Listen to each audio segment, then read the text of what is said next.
beautiful to have you here. I'm delighted. I'm really delighted. And I'm really sorry because I made you wait, and you've been so beautiful and so nice and so everything patient Yeah. So to be here. I have to say, when it comes to being late, I am always very forgiving. And I had this experience when I was really young, a young adult. But I used to work for the army, and I used to work for a two-star general, which is like one of the highest ranks in the in the army. Wow. And I have migraines because I have a traumatic brain injury. Oh. I actually had a meeting scheduled with this person one day, and I totally missed it because I had a migraine, and I was like, I can't think of anything. Like, I don't even want to look at my calendar. And my boss is calling me and calling me and calling me and calling me. He's like, "Where are you at? Where are you at?" And I was like, "What are you talking about?" I'm like, "I have a headache. I can't think right now."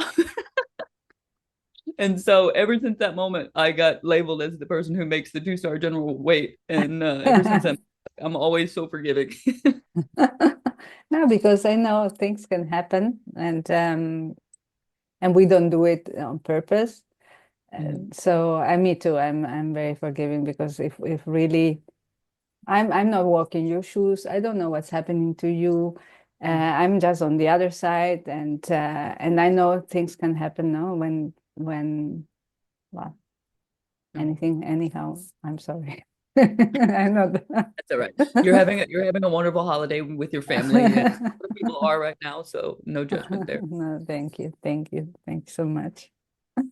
So you are in the US, and for you it's 6 in the morning. Hmm. Wow. Yeah. I try to wake up at 5 every day. It hasn't been Mm. working out so great for me over Uh-huh. the last couple of weeks, but I also have a job where I work in the office. So I Mm. am in the office by 7:30 most days, and Mm. so I am an early riser. You're one of mine. I'm also early bird. I go swimming 6 a.m. and then I start here in Spain. You start working 9, Yeah. 8:30. So Okay. Do you have a pool, or do you go to the beach? no, I go to a pool, a gym that has a pool. Yeah. The beach is a little bit too cold now. I It's would always be. nice to have that refreshingly cold water, though. I don't know if you're a plunger or not, but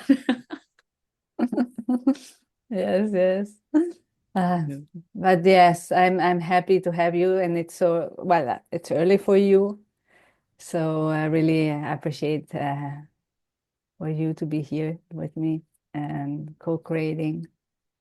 Yeah, no, And I'm really excited to be here, and I'm mhm. super excited. I love talking about leadership, and I love talking about it from the perspective of consciousness and how do we integrate consciousness into our leadership. So I'm really excited. And it's for us to flow in conversation. It's really for me and for everyone to know and get to know more who you are and what you love to create, and just flow in conversation. So if you want, you can. Um, I would love to know how you came to be who you are today. Where are you now, and all those things. So because I love having you sitting next Yeah. in front of me, and feeling your being, which I love. You're very, very kind and very open, and it's beautiful to be here with you. I Oh, appreciate thank it. you. Thank you. Oh, this question, it's so funny. This is one of the first questions everyone always asks. I always answer it differently, but Mhm. I have so much in my life that I have experienced, and so much that has shaped me. And every time someone asks me, something new comes to my mind. I And love that. so I think this time I'll share a little bit. My home situation was not the best growing up, Mhm. but that kind of set me on a path to start making decisions for myself, and to think about the actions that I took from a young age, how they impacted the life that I was living, and how my mindset really could shift and change to kind of create the environment that I live in. And I had a mentor at 17 or 18 years old, after I lost my best friend. and I got into a lot of trouble. I got suspended from school and like was going down the wrong path. And thankfully I had this person in my life for a little bit of time. And he said, you're on at a crossroads. And he said, you can go left, you can go the same direction everyone else in your family has gone, and you can do nothing with your life, or you can go right. And right, you can do whatever you want. You can create, you can build, you can like have a meaningful and successful life. And he just said straight up, he's like, which way are you gonna go? you know and I remember just sitting in his office and thinking, how dare you, like.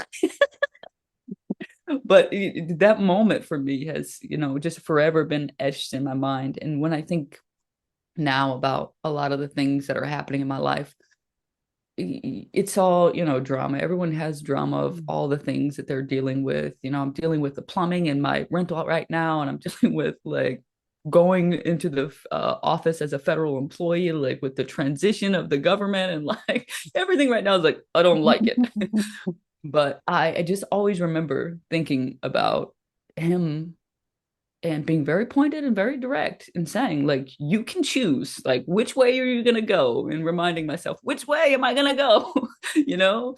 And so, yeah, I think about that moment, and I think about a lot of the moments that I made in my life. And yeah, I got into the work that I'm doing now because I made a lot of those decisions in my life. I joined the army when I was 17.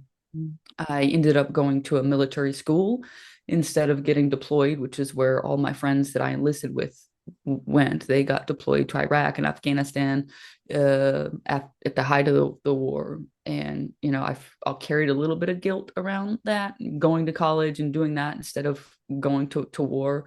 But it's actually been kind of a defining, I don't know what the right word is, defining moment in my life, realizing that actually the army is not who I am, and that this is not the life that I want to live, and I don't want to fight anyone. And like that set me on a career of doing violence prevention work, and that set me on a path of doing diversity and inclusion work.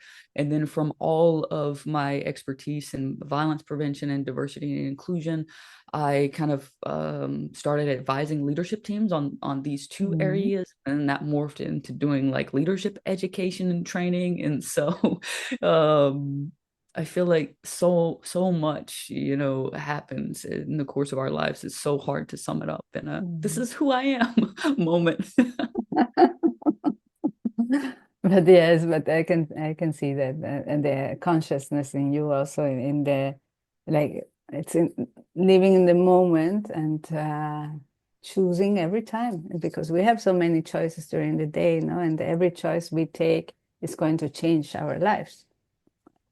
Plus, because time is passing and change happens as time passes by, but we have so many choices, and it's really up to us, our responsibility, to grow who we are, and to really well, yes, take responsibility for where we are going, and for with whom we are relating, and what we are learning, and so many things that every moment is important, and every moment has a choice.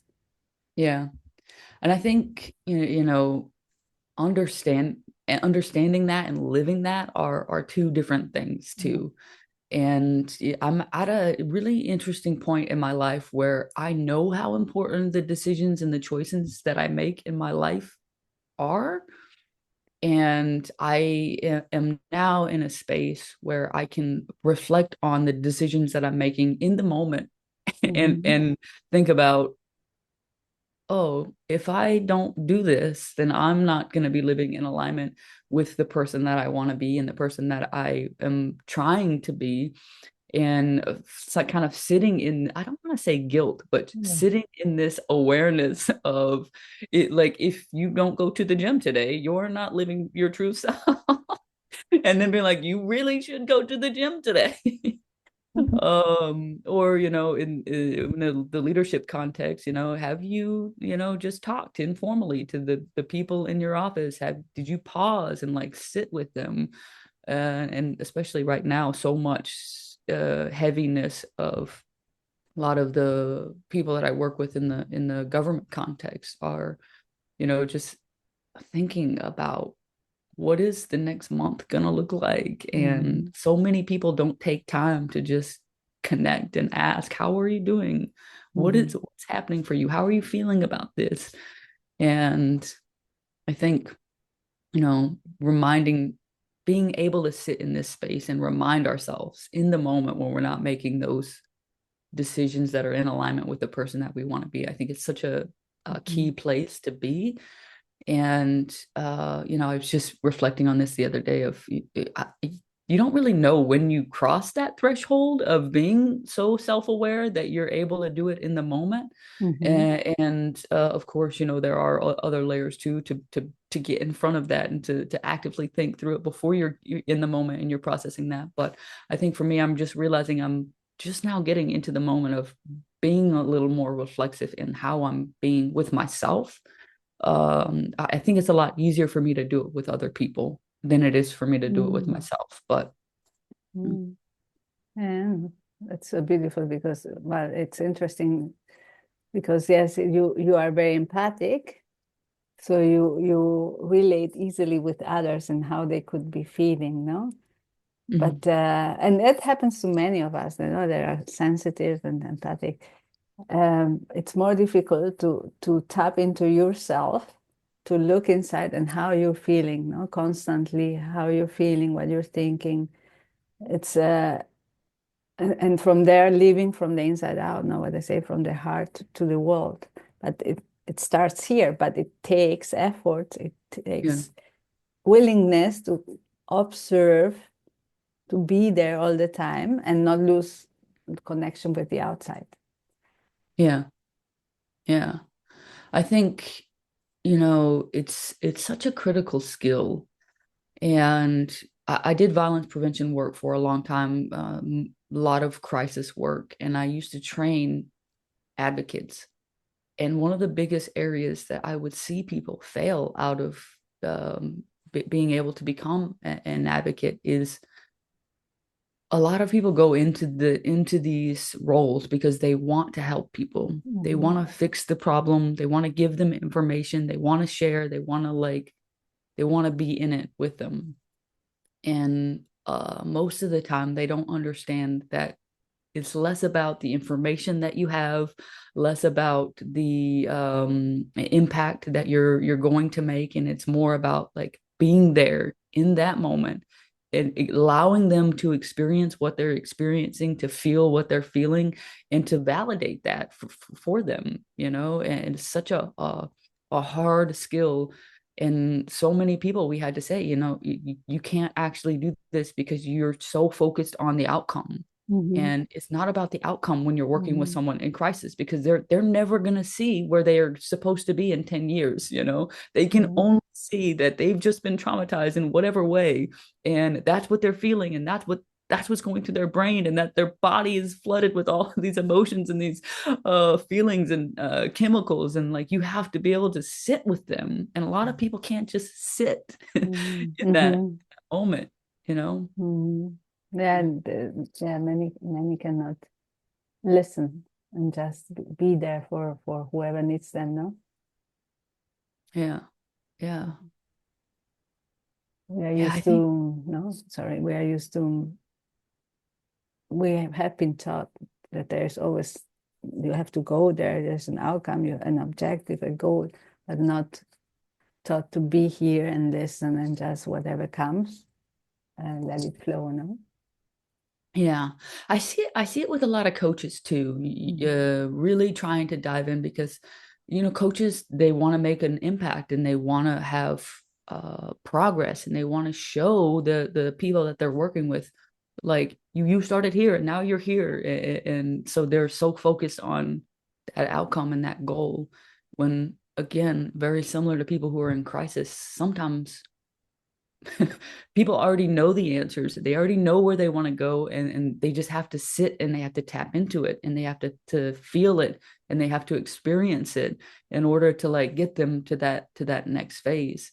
And coaches and leaders in all different environments, they all kind of they're focused in on, this is what we have to do, this is where we have to go, and not enough of them take the time to say, here's where we are right now. Here Mm-hmm. are the problems that we're facing. Here are the concerns that you all have brought to my attention. And here are the ways that you've told me you need me to be here for you. And so let's dig in, let's sit Mm-hmm. with it, let's explore it. And then once we've done that, we can start to think about and work towards the outcomes that are going to be the best for everyone. But yeah, and some coaches in particular and some leaders in Yeah. particular can be way too pushy. Like, do it, just do it. I told you to do it, do it. You know you have to do it, you know, Mm-hmm. whatever it is, like digging in a little too much. Yes, it's again falling into the trap of the doing instead of the being. Hmm. And life's all about balance. Mm-hmm. You gotta have just as much of the being as you do the doing. Yes. And for me also, the doing always comes from the being, Hmm. no? Yeah, Because anything you do is based on your being. yeah. And if it's okay, I have And I, everything is I've been okay. exploring my being for a long time through different practices. And the only reason that I am doing this, the only reason I created this company, the only reason I'm focusing in on consciousness as a leadership imperative is because I was sitting in a meditation, Mm-hmm. and I was, just trying to experience my life, where I am, who I am, how I am, the experiences that I've had. And over a series of maybe about 6 months, I had some intuitive guidance that came to me in my meditations that this was the path that I was supposed to be on. And everything came from my actual meditations, like sitting and thinking about all of the work that I've done, how it's all interconnected, how to bring that holistic perspective into the arenas that I was in, which is coaching and advising, and how to help people to understand the basics of things like socialization, and how do we let go of some of that, and how do we sit in the moment with people who are, emotionally charged, and how do we use that to our advantage as leaders if we're trying to bring people along with us. And so, like, even the idea of increasing consciousness, I mean, I have been exploring my being for quite some time. I never considered myself spiritual. I never like identified in this community in any way. But for whatever reason, when I sat with myself, every time this idea of helping to increase consciousness across the globe kept coming up for me. Mm-hmm. And so I took that as my own intuitive guidance, that this is work that I am meant to be doing, and that I am uniquely qualified to do based on my life experience, my professional experience, and that I also have a unique way of doing that that is relatable for people. And I haven't shared too much about it, but um, so much of my life has been unlearning some of the things that I learned, because I grew up in a really ignorant part of the United States, and it was not at all in alignment with the person that I knew that I wanted to be. Mm-hmm. And but I still have like thoughts, and so sorry about that.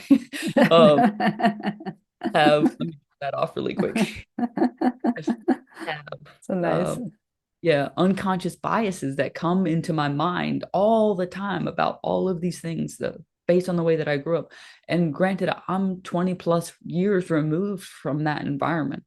And so it's yeah, it takes a lot of time, energy, and good combination of being, so reflecting, understanding, and sitting in that.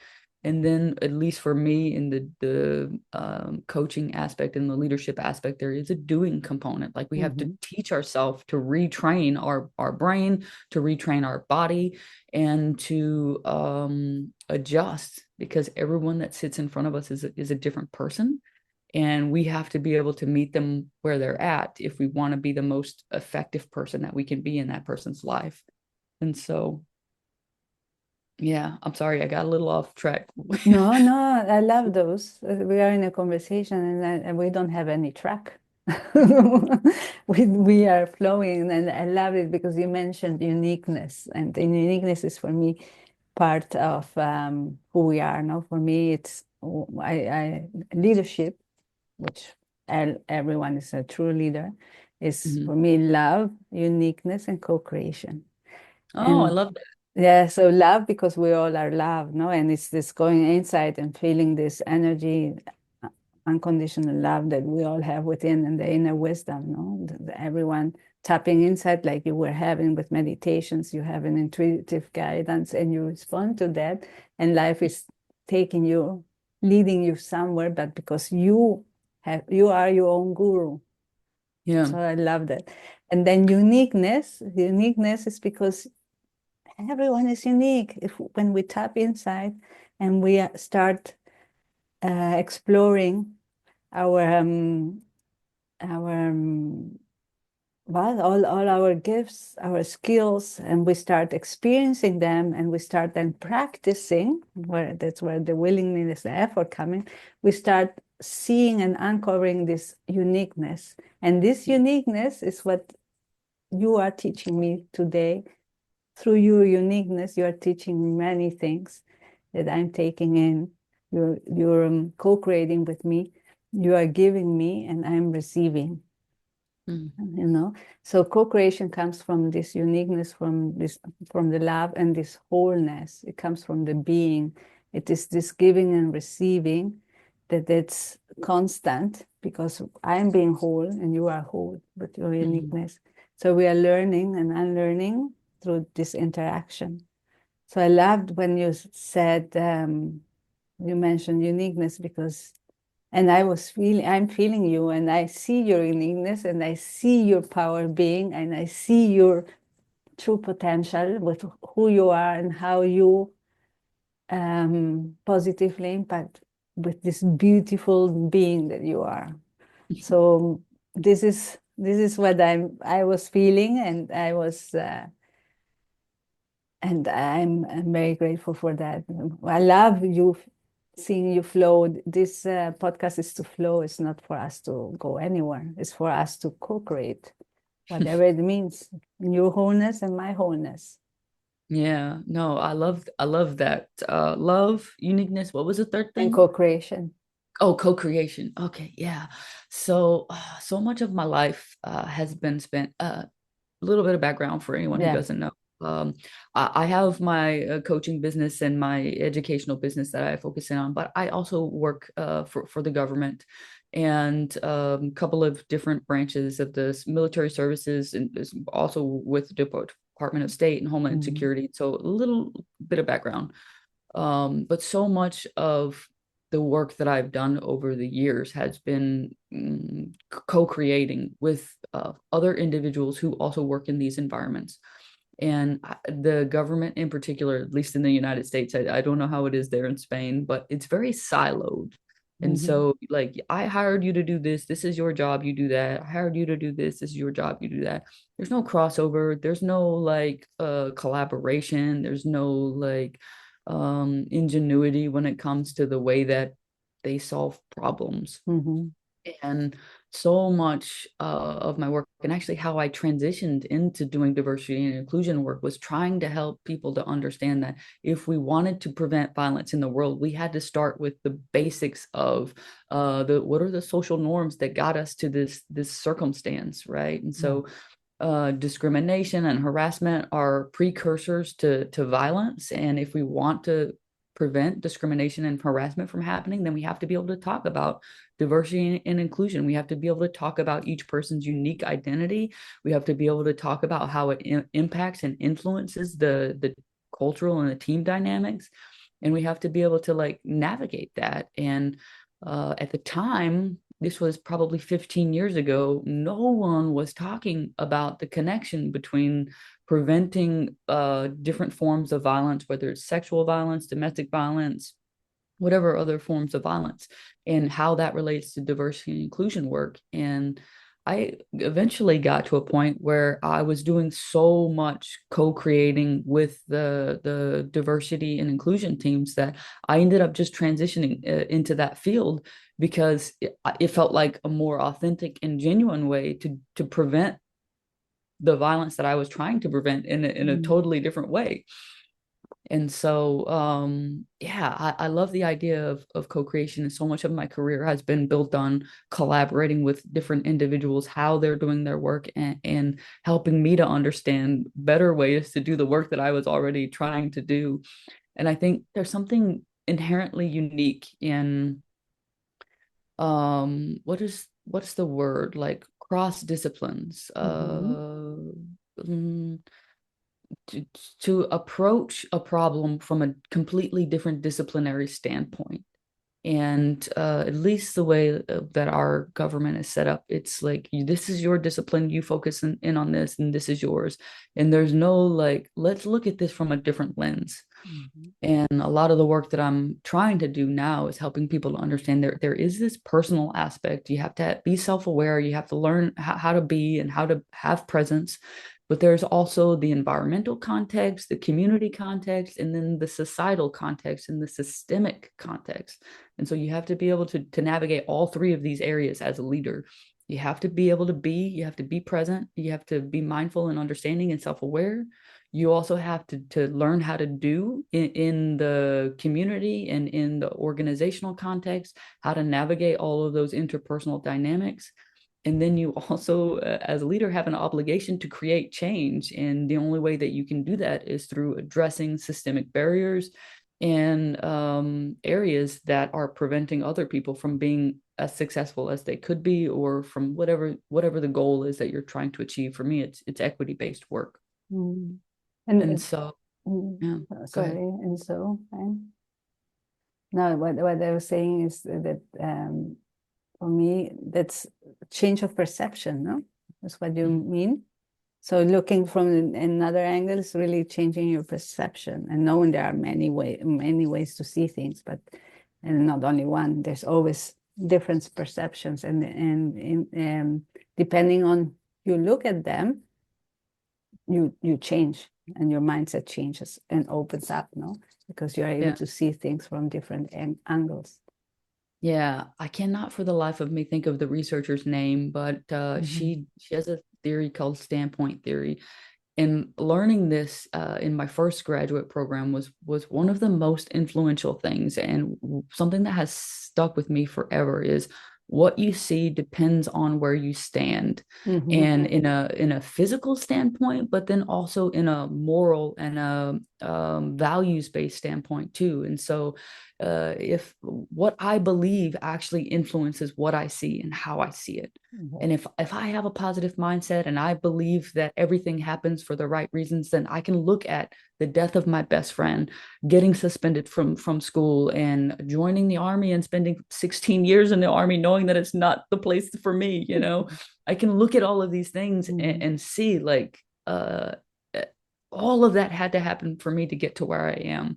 And had one of those things not happened in the way that it did, I would be a totally different person. Mm-hmm. And I recognize that maybe that doesn't mean too much to some people, but uh, the way that I was living my life as a young adult was in alignment with everyone else in my family, which was either end up in jail, incarcerated, or dead. Mm-hmm. And so like those were the three options that I thought that I had as a child.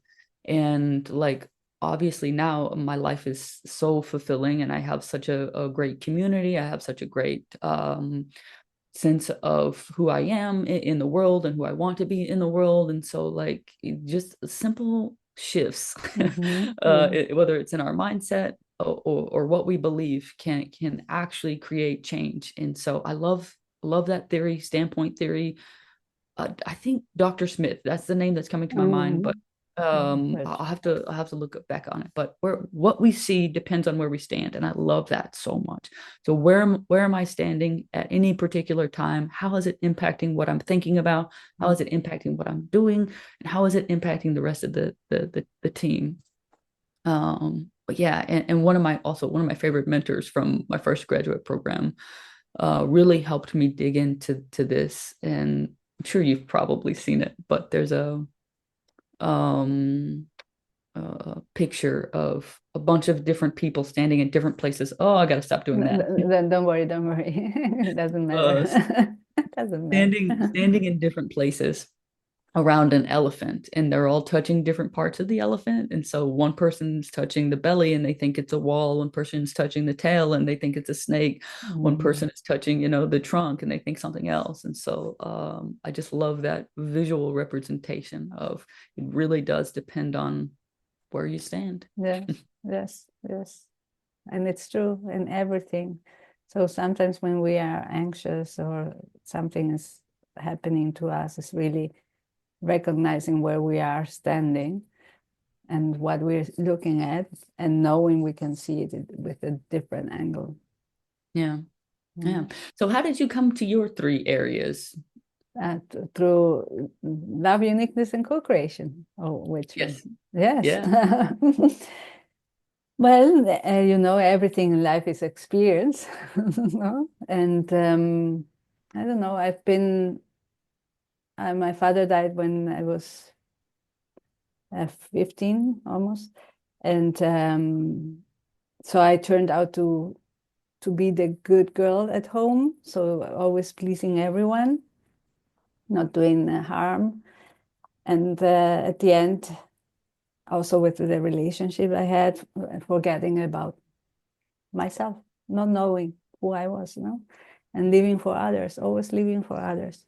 And one day I woke up and I said, I want to love myself and I want to know myself.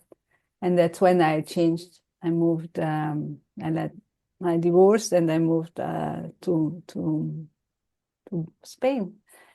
And in that move, I recognize this inner wisdom we have now, that when we listen to our heart, to our inner voice, it leads us. It can only good things can happen, and also understand that I'm walking my shoes, not anyone else's shoes, Mhm. and that change starts from within. If you want to change something, start with yourself. No? So I continued here in consultancy and systems, but I also started a social enterprise, and I didn't fit in because in the enterprise area, they were looking at the project, but not the persons behind the project. And for me, the most Mm. important thing is the people behind. Yeah. And also wanting to have a solution for a problem, when my solution was more about empowering others. And Yeah. so my project was evolving all the time, and I was evolving, I was growing. So I said, I'm not a social entrepreneur. I'm something else.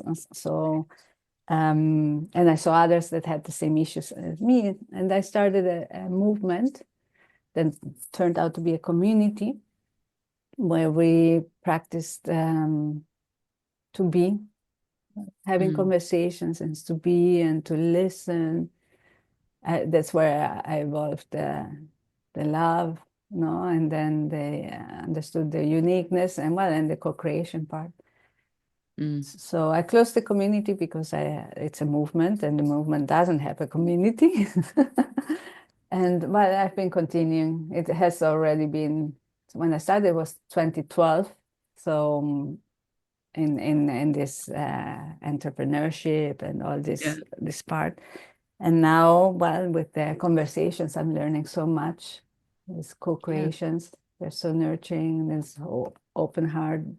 You open your hearts, and at the beginning, I was thinking daring to be who you are, but that's because I had a fear of being who I am. Today, I am who I am, and I'm having these conversations with no preparations and nothing, because I trust that being who I am and sharing who I am with others, we are co-creating something so beautiful that it is always even much bigger than whatever could have thought with my limiting mind. Yeah. you know? So you said something about community not being a part of movement.